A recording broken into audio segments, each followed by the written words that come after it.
Nairobi Life in the morning. Yeah, there is an accident that has happened. Marriages and divorce, they really fuck people up. I'm really disturbed. And if this story inspires you, please let us know in the comment section. The guy was doing good. I tend to avoid him. That's Victor's with Victor's. I don't like to be at the gym, but I have to be here for my mental wellness.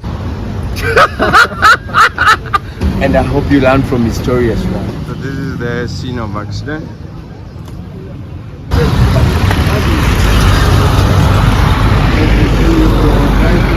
Most of the time when I'm driving through, I see him around here. I'm always here on the street. Man, interesting. It's been a long way coming, man. I started from Kibera. Kibera is one of the biggest slums in Africa. This is where we're gonna have our breakfast. What's your journey from Kibera to the US? What happened? Yeah. So to see you homeless, bro, like I was also engaged, so it was a love story where I met my wife here. how do you feel? You as Sam contributed to the failure of your marriage. She kept on doing the same thing over and over and over. And you are a black person and you're dating a white man or a woman. She messed me up because Quiet, I'm man. on the street, man. Yeah. Like I'm homeless here. Yeah. Before you met your American Yeah, wife, yeah. did you have a wife in Kibera? Hello, ladies and gentlemen. Yeah, he hit the car. Did you see that? This is Nairobi Life in the morning. This is what happens. I'm taking a border in the morning because it's crazy traffic everywhere. So I'm supposed to be in the gym. I'm gonna go to the gym for maybe 30 minutes. But interestingly, so today we want to see how it happens. I want to make it very natural. This is Benji, by the way. Shout out to Benji. You guys already know. He's my rider. He helps me maneuver. If you've watched my video, you've seen him in my videos. But today I woke up and I'm really disturbed. I'm disturbed by a story of somebody that I've known for years. I met them in California. I knew them from Kibera, but we never, one of those scenarios that you know somebody, but you are not talking to each other. You just know each other from the neighborhood. And then you happen to meet outside the neighborhood, and then you're like, oh, yo, I know you. So we met in California, actually. The guy was doing good, but now I've seen the guy in the street. This stops me. I've seen him a number of times. I talked to him once, not in a bad way. Sometimes when I see him, I feel guilty, so I tend to avoid him. So, because I've been thinking, I don't want this dependency thing. So we are at the zebra crossing. At the zebra crossing, the cars don't wait. People wait. You see, like there. Yeah, so most people wait at the zebra crossing. And yeah. So now I'm headed to the gym. I'm gonna go to the gym for 30 minutes, and then I'm gonna find this guy. Cause I feel like I wanna do his story. I wanna tell his story, and maybe see how I can support him. But also being cautious that I don't want him to depend on me or think I'm coming to save him. So you guys keep it locked and keep watching this story. I'm gonna go to the gym and then give you the story later.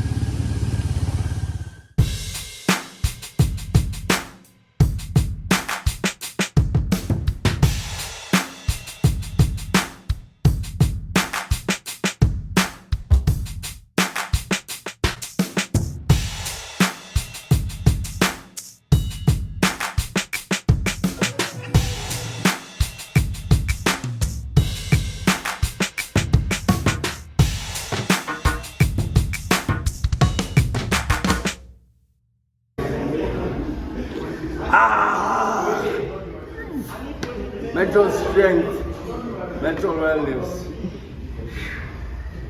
Yo, you ugly. Let's go, ugly. Let's push it, my boy.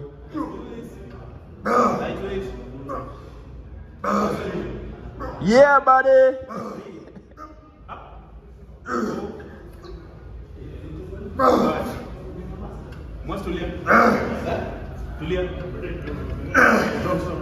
Yeah, buddy. Ituko uko sasa.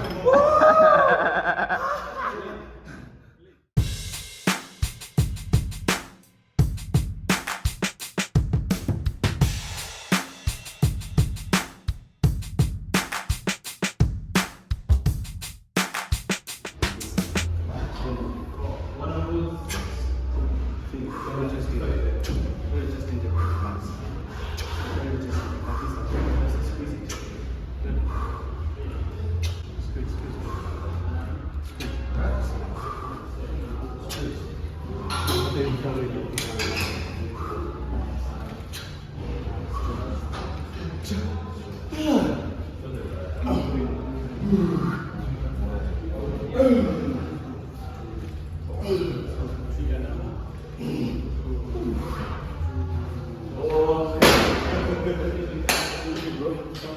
it for today.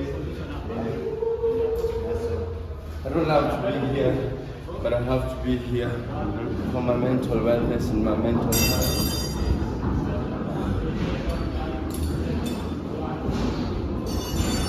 And so we're gonna go and continue the story. Hope you enjoy coming. My name is John Mopero. I'm a HIIT coach, and this is the gym. I work at Colosseum Gym. I'm a fitness instructor, stroke nutritionist, and up there. So people, you should come and train more in the gym. Stop every time complaining about your health and your diet. Start with everything starts with one step. Start with one step at a time, you'll make it. So everyone needs to train. Keep on. I'm Wenceslas Isanya. You can find me on Instagram as Big Willis. I'm from training right now with my friends. That's Victors with So, Victors. ladies and gentlemen, that was it. I don't like to be at the gym, but I have to be here for my mental wellness. These are some of the people I train with. They really motivate me and they help me to do this. So we're going to continue this story. As part of this, I think mental health is a big discussion that we've been having globally. It's a global pandemic right now. So we passed by with Benji. That's Benji, my rider. And we saw the guy. He's laying outside. Presumably he's homeless. So we're gonna go and get some food, and I hope he hasn't taken breakfast. Then we can share with him some breakfast. We are at Naivas Prestige. That's where we're gonna get some food. So we just bought the food, and we're stepping out of the supermarket. Benji is going to grab coffee. I really hope this guy is gonna do a story with us. I like to listen to people's stories because I learn from them and they also build me. And so I hope, and also I think people's stories inspire other young people. And if this story inspires you, please let us know in the comment section. But we really hope that this guy is gonna allow us to do this story today so we can share the story with other people. So I'm laughing because at the supermarket I couldn't be like, I did not give you enough of my energy, all of my energy, because shooting at the supermarket or some places here in Kenya, you might be judged, especially having rastas. So I might be arrested for being a terrorist. So I had to play smart, do it low-key, so that we get the day going without getting into drama of going to the police station and everything. But all in all, we are from, as you can see, we are from Naivas. Naivas is one of the famous supermarkets here. And so Benji is still getting coffee. I'm stepping out to just see what I can get on the street. These are the streets. This is Ngong Road. Ngong Road is actually one of the main streets in Nairobi. And yeah, let me see. It's 9:30 a.m. Not very normal to see traffic lately. But there is an accident that has happened actually just around the corner where we're going to see this guy. And I hope he's still there, man. There's so many people there. So, you can see, we'll show you guys. Come with us. But my prayer is I hope this guy agrees to be on camera. And I hope you learn from his story as well. And I hope you enjoy this story. So if you're new here, please remember to hit the subscribe button. And also like and drop a comment on the comment section. So this is the scene of accident.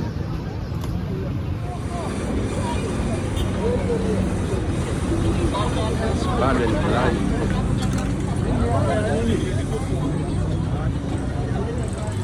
Anyway, this is Kenya Chronicles, Nairobi Chronicles. So we're gonna continue. So that Matatu is public transport. They got head on with that the other vehicle, the private vehicle. So we're gonna go. Oh my God, I see the guy.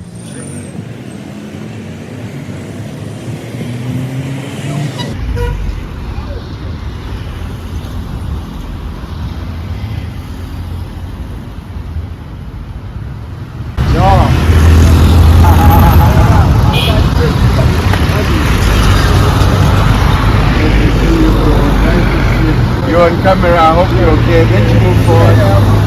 I hope you're okay moving forward. So this is a buddy of mine. I knew him from the hood.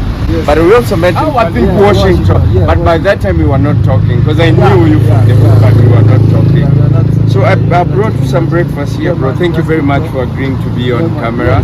I started an independent media platform. It's called Victors with Victor, where we feature people's stories and tell their stories. So I figured, why not do it with you? Yes. Where can we sit and have breakfast? You okay? Yeah, you can sit here. Yeah. Yes, I'm good to be here. Bro, Ali. Long time. It's been a long time coming, bro. Long time, man. So this is where this guy hangs out most of the time. When I'm driving through, I see him around here. And so, bro, you wanna introduce yourself? Yeah, my name is, I can go by the AKA, they say the AKA, I've got by Benji, move Lotto 78, closer. that's why you can check me on my Instagram and see also like what I do. But the real name I go by Samuel Nyaga, Nyaga.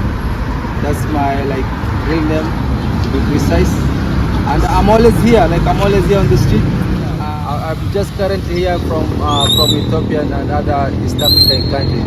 So I got back here, I got stuck here. So I'm trying to find my way out. And I thank Vic. Vic, I know him from a long time.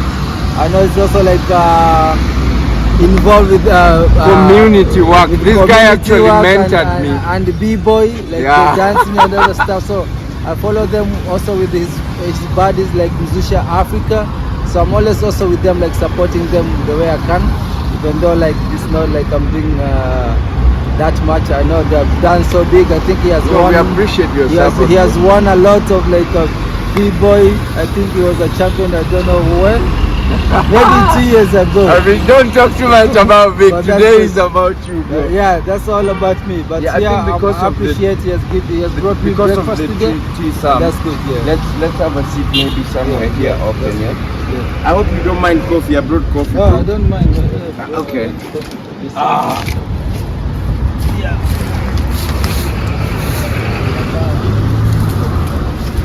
I hope we don't get in trouble shooting here. Yeah, no, it didn't happen. Yeah, I'm gonna be chilling with this guy. I'm gonna be chilling with this guy here. One coffee is for Benji, one is for us. Yeah, I brought this as well. That's what's up. I don't know if it's white coffee because I only take the black coffee. Mocha is for Benji and then I'll do this one. Man, interesting. It's been a long way coming, man. Yeah. So, yeah, we can just put it down. Let's have breakfast. This is where we're gonna have our breakfast. I just came from the gym actually. Okay, yeah. So I thought, why not join you before I go to work, and then we can do this story. Yeah, that's good. I don't think I take sugar. Don't take sugar. This is okay. The way it is okay. Yeah, Okay. yeah, that's good. Man, you're welcome, Yeah, man. man. Yeah, so you want to get a little bit into your story. I know you are running a foundation. Tell us where you started, how you started. Yeah, I started from Kibera. Kibera is one of the biggest slums in Africa. Almost like 700,000 to a million people living there.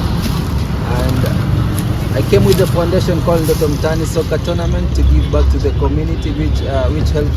And that was big. Yeah, which helps kids from to play soccer and also like to be able to be educated in what is happening from day to day in our society, and also about what's happening in the world right now, because you are able like to educate them about like unwanted pregnancy, early marriages, early childhood marriages, like also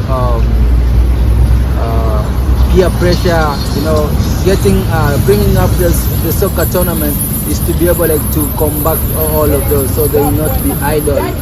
Like when the school are closed, they are able like to have something they'll be able like to do after that. Not only like into books most of the time, because when they close school, they only know it's only time to play, not going back again to books. But we are able like to motivate them, try to make them be aware and understand from what they're gonna come and see in the future. Like it's just a preparation for them to be able like to advance in what they want to do. So Sam, before the foundation, tell us, what were you doing initially?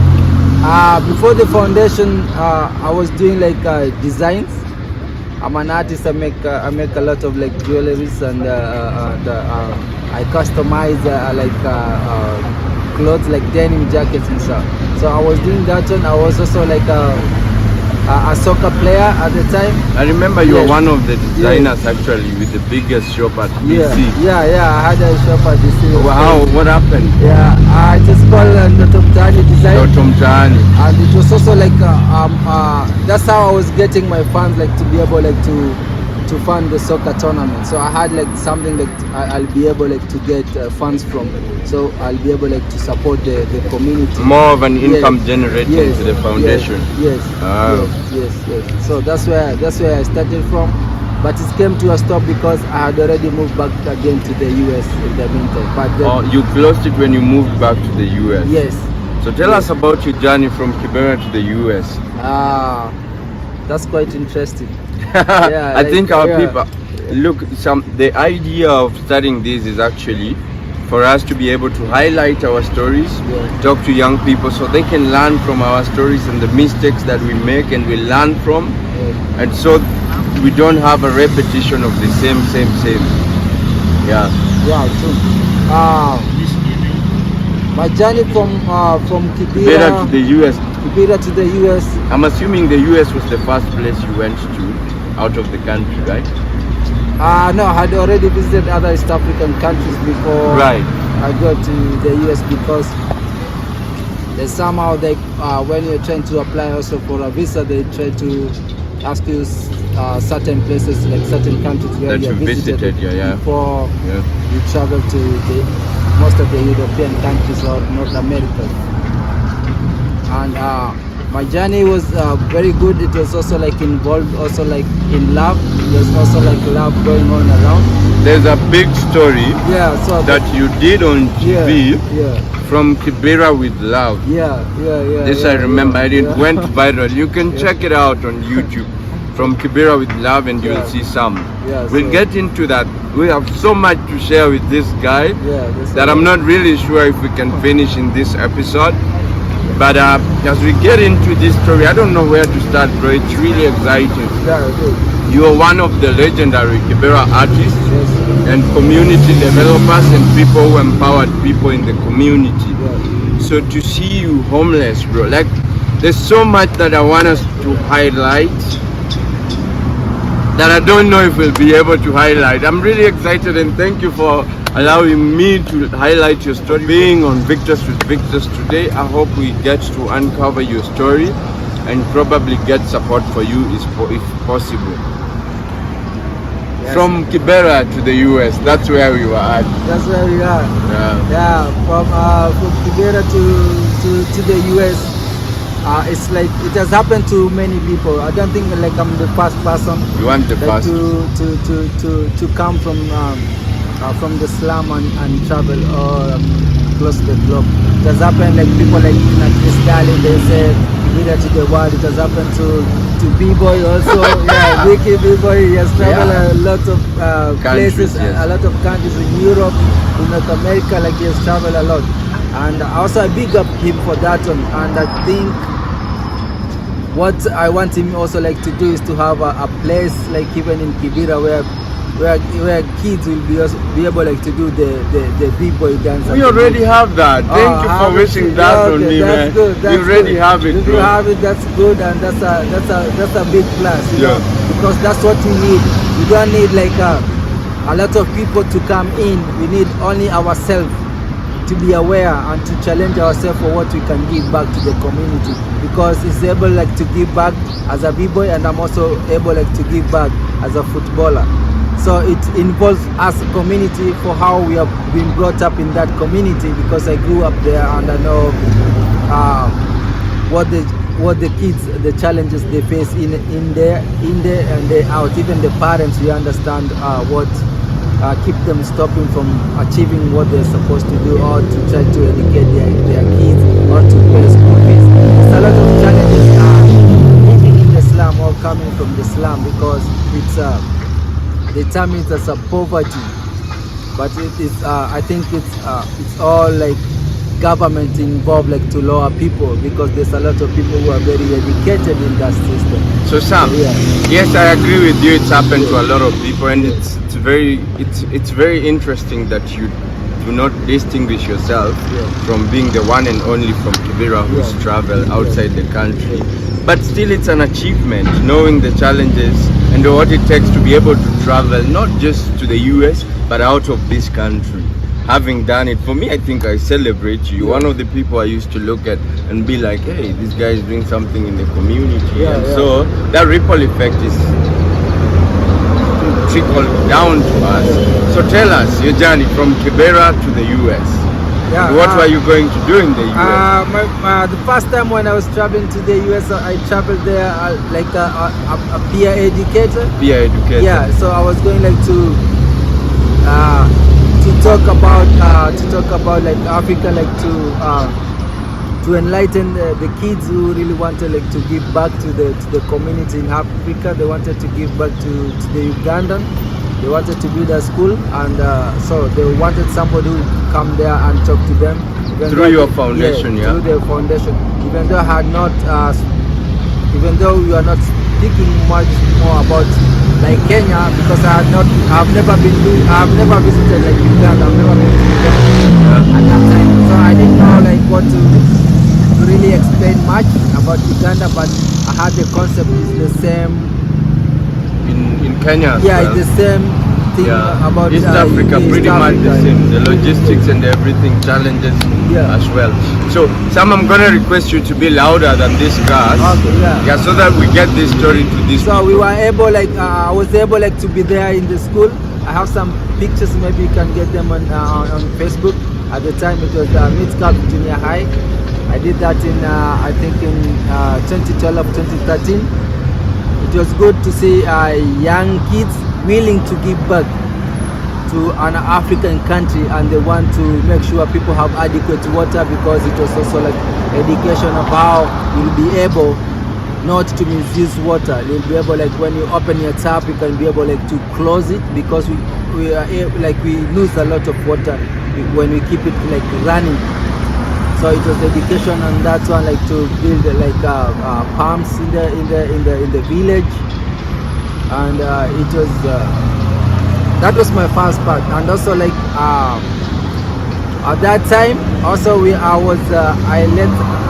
was also engaged, so it was a love story where I met my wife here in Nairobi. She's still your wife or your ex-wife? Now she's my now I really even don't know much about it. Are you She's my divorced? ex or what? Yes, we are in the process of like getting divorced, but we are supposed to be in the same state. I think I'm the only person who hasn't gone back, because I was back there, and then I came back here, and it was during COVID time, so things got out of hand. I've lost a lot of some of my equipment I had. I got robbed here. I lost also my clothes, which I got robbed here in Nairobi. But if So you're I not haven't- divorced, yeah. this is your wife. So Yeah, what happened, yeah. bro? Somebody could learn from your story. So I think marriages. If you have been to one, or you want to be in one, it's not like something easy, or it's not something vegetable. it's not like something to be taken for granted. It's Even not like, relationships, you know. yeah, it's not like maybe a mandazi you can just break it like this. That's true. It takes a lot of time to Effort, build yeah. this mandazi. It takes a lot of effort. Maybe you have to wake up early. Maybe you have to put some stuff inside it, some powder and that kind. That's how marriage is being built, for it to be complete. And there's also like so many things which make it incomplete. So what happened, Sam? See, so I think what In a happened. nutshell. Yeah, I think what happened is I would say like miscommunication, and also like the environment, because some environment triggers things differently, and the culture. Cultural Yeah, differences. the culture differences also. How long had you get been with involved. your wife before you got engaged? Before we got engaged, we were like a year and a half. 1 year and a half. Then you got engaged. Then we got And Oh, these guys are loud. The Yes, streets of yes, Nairobi. yes. And then you are in marriage for how long? We are married for 7 years, I would say. When So, is it that you got to the point and you say, now I think it's very important for us to separate? Or she say, now it's very important for us to separate. Okay, that's good. It's reaching in a point like where we are like every time like we are in a quarrel, and every most of the time also you see like this person is not doing what you're supposed to do. So it was a pull and push. Yeah, it was a pull and push. We have done so many things. We have gone to counseling where it was working, and we are like getting back together. During our counseling time, we were separated. We are living. This is where we are living exactly. There's a building. There's an apartment around here. So you are living around here. Yeah, so I was living around here. That's why I'm always on this street most of the time, because that's where I was. And that's where I've been living, and so many things came up. I've done so many courses for me to make like the marriage work, the love thing like to work. It wasn't like about like, oh, maybe somebody's coming from so, maybe somebody's white or somebody's Because black. it was a big thing. Yeah. You guys were big and you were doing great stuff in the slum. Yeah, we are. I'm really sorry, and it breaks my heart that you guys separated. So Sam, I want you to look at the camera and talk to the young Sam. Yeah. I can't really talk, I can't ask about her, Yeah. but how do you feel you as Sam contributed to the failure of your marriage? What is it that you own up for? I'm putting you on spot, bro. Like for what I can say for me on my side, I will not take the whole like responsibility. I understand, but You what know, is it that you take responsibility? Because a lot of times, when we have a relationship failure, we tend to talk about what the other person did. Yeah. Oh, this person is bad, they did this and this. And there is 100 more things or 1,000 more good things that they did. Yeah. So for me personally, and this is the space I'm at, when my relationship with you doesn't work, I look at where I went wrong. You understand? Yeah. And that way I'm able to build myself. Because if I'm stuck in what some did wrong, then I'm not able to build myself. You understand? True, I will blame them, but do you think blaming them makes them feel any bad? Do you think it changes the situation? No, I don't think like it changes a lot when blaming a person. You have to intervene in a way like you will be able like to help. Right. Even if you are complaining, you have to complain as you want also like to help that person. You can't just only complain, but you are not doing any effort. That's true. To make sure that person doesn't go on the same situation. Because on my side, I wasn't blaming. I was speaking actually something which is happening. Yeah, I'm not saying you're blaming, and this bro. person, listen, and this person came and said, okay, I'm gonna stop what I was doing. I think I was on the wrong side, but understand me on this way. It never stopped. It never stopped. She kept on doing the same thing over and over and over, and I was like, no, we can't do that. You've already saw your problem, and we're trying to get back on our feet and move on, because we are investing in this marriage. Right. And also like going to these courses, going to counseling, going to the church and do courses like Man Enough. It requires a lot of time. Oh, you did courses on Man Enough. Yeah. It requires a lot of money in investment, and when we are doing that, we are really deteriorating ourselves. Right. Either mentally, physically, also because you're dismantling the initial you to build a new you. Yes. So this is what I want to tell the young sons. Like, I know nothing come easy. Everything is work out. You have to work for something for it to be better. And if it gets worse, there's a way to go about it. Like there's some people, maybe you can consult. You can go maybe to counseling if you have money, or you don't have. You can call the elders. You can call your parents to come and intervene. But in you your did all marriage. this. Yes. So for me, doing all that, it was. You did like, all this, yeah. Yes. Doing all that, I was doing like to save my marriage, like to save the person I'm really in love with. You know, it's not marriage cannot be for one person. So Sam, this is what I'm gonna tell you. You know, I was in interracial relationships, yeah? Yes. Yeah. I was too the same. Mine was it. Yeah, It was so the same. I tell young people, if you're getting into an interracial relationship, whether you're Indian, whether you're Caucasian, Yeah. whether you're black, whether you're African, one thing that you need to know, culture difference is not a thing that you can take for granted in interracial relationships. Yes, And if culture you get difference is a big thing. if you get a partner Yeah. who is interracial, then the first understanding you need to do is not kissing on the lips Yeah. or even getting intercourse and saying, oh, she has a good, he has a good. The first thing that you guys need to understand that it's gonna be work, continued work in process, Like it from never the stops. relationship to where it gets to marriage, to where it gets to parenting. It's a lot of work. So the first thing you need to do is to agree if you're gonna roll this and you're gonna be ready for it. So Sam, still back to my question. What is it that you feel like was fault on your side? For me, I How think, do you feel you contributed to the failure of the marriage? I wouldn't call it failure, but I'd call it more of a I'll lesson. say not giving a fuck anymore. Like that's what made me like lose it. So you Because, got to a point yeah, where I you got to the didn't, point like now for now I don't give a fuck about what's gonna happen. and so because, not giving yeah. up meant what to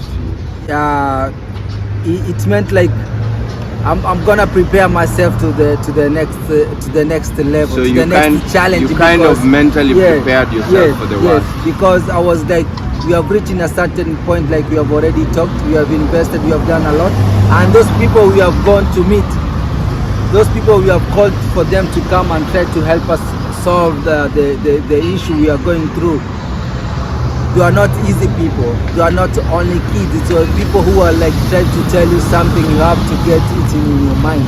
Yeah. It wasn't something like brushing off like just a kid play or something. It was something like it's really strong. It's really moving. It's really motivating. It's really opening even more doors to you. Even if you think you're gonna end up alone, it's something still going to hold you. That's what holding me right now. To meet those people, to do all those courses, because if I haven't done, I don't think I could have been in a good position. Right. Because a lot of people, they say so much things. They say, that person, he may end up doing drugs, he may end up maybe doing, he may end up maybe being a tag because you have been in the interracial marriage. You know what the impact will come with if you are a black person and you're dating a white man or a woman. People who made it. People think like you're on top of the world, but it's nothing. It's just the same way as any other marriage is. We have the differences, yes, just as any other marriage is, just as any other relationship is. The only thing we have maybe in common, maybe it's love, and maybe the fruit which will bear from that love. You see, because when I try to see the black side of love, how they are, it's because they are able to understand each other person's culture. Maybe you have fallen in love with somebody you see in your hood every day. Maybe you love that girl because you saw her in your hood. Is this a racial blame you're throwing, bro? No, I'm not like throwing racial. I'm just being clear. I'm just telling them about like cultural difference, because marrying somebody from another culture is somebody you haven't even been seeing. It's somebody maybe you met. You don't know how that person grew. You don't know what type of challenges he went through. Yeah, but I really doubt if it's a racial thing, even. But still, it's not easy. I don't think relationships are easy, even work relationships. And so, like I said, I think what would be good is for us to own up for our mistakes. Yeah, and if the other person can do it as well, I think in relationships, ego is the biggest play and contributor to the failure of any relationship. Yeah. So Sam, are you still in touch with your ex-wife? I wouldn't say that. I would say like I'm in touch with her anymore. Okay. If she was watching, what is it that you tell her? I would tell her I hope like she stopped doing what she was doing. I hope she has learned more, to be more mature, more observing, she has learned the way to communicate, and she has really she's supposed like to understand, like she has put another person in a very bad situation where we are working like to never be in that level. No one should be in that level, you know. Right. So she has to look back and say like, this person was supposed to be in a certain position, like he was reaching somewhere, so I wouldn't be able like to mess that up. So do you feel like she messed you up? Yeah, I think in some type of way, I think she messed me up, because I was trying to build something for two of us. It wasn't marriage, it wasn't only about me. Yes, I will take all my faults for what maybe I had done, maybe not listening to her, or maybe not understanding maybe the way of how maybe she wanted to be communicated. So Because Sam, what I'm communication- getting is you are faulty as well. Yeah, and your yeah, fault is I am. communication. Yeah, it's communication. My fault was also like communication. You see, but communication doesn't make you like a woman to go out of marriage. It's not like marriage always is gonna end up because of adultery, because a white woman has come to the country, and then when she walks on the street, people will say like,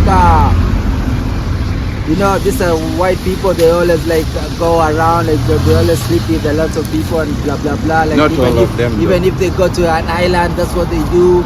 You'll see even like the old ones, all, you know, like that type of stereotyping. So are you You also should not saying? get into their mind. Are you because- also saying she was promiscuous? Yeah, I will say that. I will say She was that. sleeping around. Yeah, I will say that. Why are you sleeping around? Because that's what got on her mind. Because she came and got the catch of where like she listened what is being spoken on the street, like people do this when they come, this is what happens. They know they are not even gonna last, like this marriage is not going anywhere because this woman is gonna do this and this, and I'm like, nah. And I think she understands that, and I think we had a conversation about that. We had a conversation about that, and she told me like, that's not gonna happen. Whatever they're saying, that's not gonna happen. But that's what exactly what happened. Why are you sleeping around? Yeah, because it's Why are you sleeping yeah. Why around? are you sleeping around? No, why are you sleeping No, around? not me. It wasn't me. It wasn't me. It was her. It was her. Because in the moment also, like where we decided to do the separation, she went outside and had her own apartment with other women where she'll spend some time out. You know, she'll come even at my workplace and leave even leave like her equipment there, like a laptop when she come from work. She leave it at my place of work and tell me, hey, are you gonna bring this on for me? Because she has already forgot about it. And being that one, it was like, for me, I'm trying to support her to really understand, like that's what I'm talking about. Okay. That's what I mean. Like we can no longer be until you're able to solve this, because This is there's no way we are working on a marriage and you as a woman, you have another apartment somewhere you're sleeping. That's what I'm complaining about. So she had an extra apartment. Yeah. Okay. So I wouldn't point fingers. I don't know what happened. I would not blame you. I would not blame her. It just break my heart to see that, you know, a story of yours that I watched and it looked so beautiful. It really inspired I'm me. on the street, man. Yeah. Like, So now, getting into that, take breakfast as we speak, bro. Yeah, like I'm homeless here in Yeah, Nairobi. okay. So now, Sam, my next question is, from running a $1 billion project in the slum to being on the street, Sam, what happened? Man, it's a lot. You want to be It's loud a- about it. They're like, let me tell you, like marriages and divorce, they really fuck people up. And that's why I always tell people, like, you have to be aware, you have to be very cautious with the people you date, the people you fall in love, and what you hear on the street.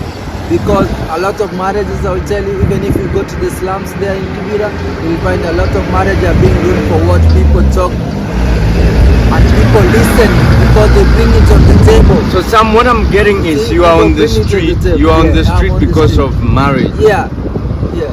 What happened? Why are you on the street, bro? I'm on the street At because what point did this marriage get you to the street? it got me in the street because I was able I've been able to travel around East Africa, and then I came here and went to the airport, bought a ticket, and my ticket was cancelled, and I didn't have any other money to back up anything. So that's how. So where were you going? So I was going back to States. I was going back. You're going back to the US, I was going back to the US. Why was your ticket cancelled? Because that's where I reside. That's where I reside. I don't have like a home here in Nairobi anymore. But you're from Kibera, Sam. I was brought up. Originally, you're from Kibera. Yeah, I was brought up in Kibera with the foster family. Okay. Yeah, on the time, because I wasn't aware of my origins. I was aware from what started for me. Where so I had to go and look for. I had to go and look for visa because that was the first point. Where are your parents and where is your family? I was brought up with the foster family, so I never had the biological parents. That's one thing. I never had a biological parent. Even when I moved back to States, I have also like foster family. Yeah, they have biological parents, but when you ask a foster kid, he'll tell you he doesn't have because he has never met them. Oh, you never met your biological yes, kid? I've never. But you say, what is your second name? Yeah, my second name is from the gamer community here. Those are the people. Those are the foster family. What's your second name? My second name is Njiru Nyaga. Nyaga. Yeah. So Nyaga. Njiru and Nyaga. Njiru and Nyaga. You never been curious to know where your family is from, who they could be. It really breaks my heart to see him, but you could also tell that he doesn't need my help. That person is not ready to be helped, and I really don't know. Yeah, Sam, I'll see you around, bro. Cheers, bro.